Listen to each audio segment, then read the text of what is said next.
Bonjour chère famille interaméricaine, je vous invite à ouvrir votre Bible avec moi. Aujourd'hui, considérons Philippiens chapitre 3, versets 13 et 14, où il est dit « Frères, je ne pense pas l'avoir saisi, mais je fais une chose, oubliant ce qui est en arrière et me portant vers ce qui est en avant, je cours vers le but pour remporter le prix de la vocation céleste de Dieu en Jésus-Christ. » Alors que nous commençons cette nouvelle année et que nous méditons sur le thème libéré pour les 10 jours de prière, il nous est rappelé que la véritable liberté en Christ ne consiste pas à rester attaché au passé, mais à être libéré pour avancer avec un but dans la mission. Lorsque nous poursuivons un objectif en partenariat avec le Seigneur, notre avenir est assuré, car en Christ nous sommes libérés de la culpabilité, de la peur et des chaînes qui nous empêchent d'avancer avec foi et détermination dans la course de la vie.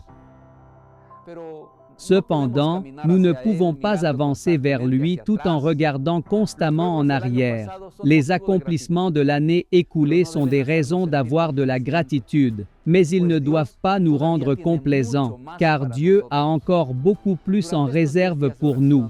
Durant ces 10 jours de prière, le Seigneur nous a rappelé qu'il ne s'agit pas d'avoir déjà tout reçu, mais de vivre fidèlement avec ce que nous avons reçu. Lorsque nous mettons en pratique la vérité que nous connaissons, nous grandissons. Lorsque nous marchons dans la lumière que Dieu nous a déjà donnée, nous faisons l'expérience d'une liberté toujours plus profonde. Avançons aujourd'hui avec foi et détermination, libérés du poids du passé et fortifiés par sa grâce. Prenons part à la course en cette année 2026, enracinés dans la Bible, avec notre identité ancrée en Jésus, répondant ensemble à l'appel et disant « J'irai » en vivant la mission.